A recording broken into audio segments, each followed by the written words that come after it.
Welcome to today's video on whether you should sacrifice your savings to pay off debt faster. We will thoughtfully weigh the trade-offs between aggressive loan payoff and maintaining a robust emergency fund, especially when interest rates and future risks are in the mix. First, we will outline the core debate.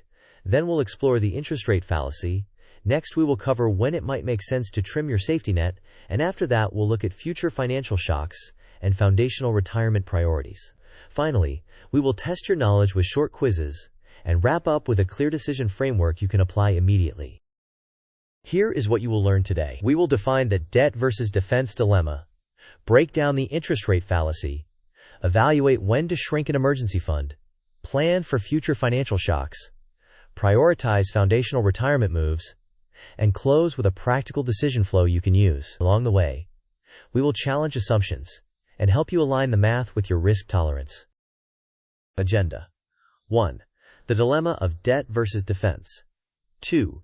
The interest rate fallacy. 3. When to shrink the safety net. 4. The critical catch of future shocks. 5. Don't forget the foundation, including employer match and Roth IRA. 6. A decision flow and tools. 7. Knowledge checks to reinforce learning. Let's proceed in that order. Disclaimer. This video is for educational purposes only and does not constitute financial, legal, or tax advice. Everyone's situation is unique. Before making decisions, consult a qualified professional who understands your personal circumstances. Let's frame the debate. You can apply extra cash to debt and save on interest, achieving faster payoff, or you can keep a stronger emergency fund and increase resilience. Paying down debt more quickly reduces interest costs, but also reduces liquidity, which can be risky if unexpected expenses arise. Keeping more savings slows payoff but helps you absorb shocks and sleep better. The right choice depends on your risk tolerance and time horizon.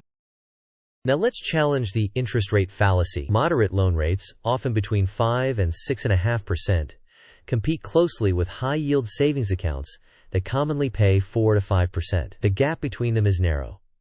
Because the difference is small, the decision is not purely mathematical. Psychological comfort and risk preferences become crucial. Keeping a modest cash buffer often costs little and can prevent costly problems during emergencies.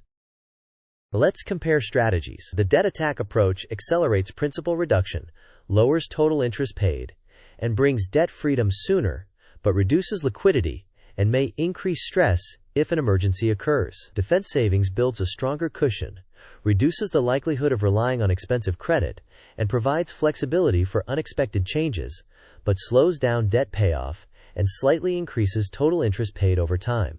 Your preference should reflect your income stability, emergency risk, and personal comfort. Here's when you might shrink your emergency fund. First, confirm that your income is stable for 6 to 12 months. Second, verify that your low-cost living situation is truly secure, such as a formal roommate agreement or guaranteed rent-free arrangement. Third, quantify your expenses and calculate 6 months of coverage accurately. Fourth, consider temporarily reducing your fund from 9 to 12 months to about 6 months only if those secure conditions are met. Fifth, automate additional loan payments to take advantage of this window. Finally, rebuild your emergency fund if your risk profile changes or your living costs rise. Quiz time. Question. If your current expenses are temporarily low and your job is secure, what is a prudent minimum emergency fund before redirecting extra cash to loans? Options. 1. 1 to 2 months. 2. 3 to 4 months. 3. Around 6 months. 4. 12 plus months. You may pause the video now to think about the answer. We will discuss the answer in the next section of the video. The correct answer is around 6 months. When income is stable and living costs are temporarily low, 6 months of expenses provides a reasonable balance between resilience and the desire to make faster progress on debt. It is generally safer than a smaller cushion and still allows acceleration of payments. Next, anticipate future financial shocks. Your future expenses may be much higher than your current ones. A fund that covers 12 months today might only cover 3 months after moving into a new place or starting a family. Therefore, if significant changes are on the horizon, preserve a robust emergency fund and delay extra principal payments. Prioritize stability, then speed. Now let's cover foundational priorities.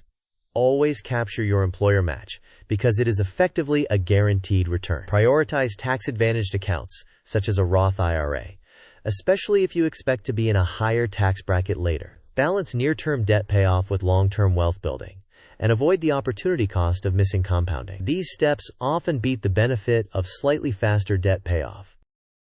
Here is a quick checklist. First, capture your employer match because it is a guaranteed return. Prioritize this before making extra loan payments. Second, maintain your emergency fund because it protects you during crises. Keep 6 to 12 months, adjusting as risk changes. Third, pay high-interest debt because it is costly. Tackle rates above 7 to 8% as soon as possible. Fourth, for moderate-rate loans in the 5 to 6.5% range, balance extra payments against your cash needs. Fifth, invest in a Roth IRA for tax-advantaged growth after you have captured the match and established your emergency fund baseline. This decision flowchart guides your next dollar. First, confirm whether you have at least 6 months of emergency fund. If not, build the fund to that baseline. If you do, ask whether major expenses will rise soon. If they will, keep the fund strong and stick to minimum loan payments. If they will not, check whether you are contributing enough to capture your full employer match. If you are not, increase contributions to secure the match. If you are, compare your loan's annual percentage rate. If the rate is above 7.5%, prioritize extra principal payments. If the rate is between 5 and 6.5%, use a split approach.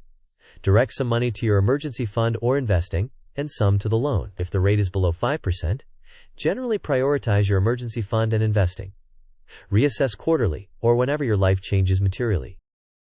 To manage risk proactively, forecast your life timeline. Start with where you are now, then map the next 3 to 6 months, 6 to 12 months, and 12 to 24 months. Identify events such as moving, higher rent, a car purchase, childcare, or a career change.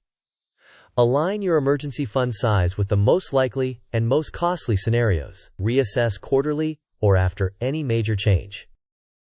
Second quiz. Question: which should generally come first if you cannot do both this month? Capturing your employer 401k match or making an extra payment on a 5.8% student loan? Options: 1. Extra loan payment at 5.8%. 2. Capturing the employer 401 NAC match. 3. Split 50-50 automatically. 4. Pause both and build more cash. You may pause the video now to think about the answer. We will discuss the answer in the next section of the video. The correct answer is capturing the employer 401 match. The match is effectively a guaranteed return that usually exceeds the marginal benefit of accelerating payments on a moderate interest loan. Therefore, secure the match first, then allocate remaining dollars according to your risk and timeline. Key takeaways. 1. When the rate gap between loans and savings is narrow, psychology and risk tolerance often determine the best choice. 2. Maintain around 6 months of emergency fund before aggressive payoff if your income is secure. 3. If large expenses or instability are approaching, keep a robust emergency fund and delay extra payments. 4. Always capture your employer match and then consider Roth and other tax-advantaged accounts. 5. For loans in the 5 to 6.5% range, consider a split approach, whereas very high rates justify more aggressive payoff. To wrap up, balance the math with your personal risk tolerance and upcoming life changes. Protect your foundation by capturing your employer match and maintaining an appropriate emergency fund. Use the decision framework to adjust your approach as conditions evolve. Reassess quarterly and after major life events to stay aligned with your goals. Here is a simple action plan. 1. Calculate your monthly expenses and set emergency fund targets at 6, 9, and 12 months. 2. List your loans and categorize their annual percentage rates into less than 5%, between 5 and 6.5%, and greater than 7.5%. 3. Confirm that you are capturing your full employer match. 4. For moderate rate loans, consider a 60-40 split of surplus cash, adjusting to your comfort. 5. Reassess your plan every quarter and after any major life changes. The bullet points are presented using basic Markdown formatting for clarity. Thank you for watching. If this video helped, please like, share, and subscribe for more practical money guidance. In the comments, tell us whether you are Team Debt Attack or Team Defense, and why. Your experiences can help others make better decisions.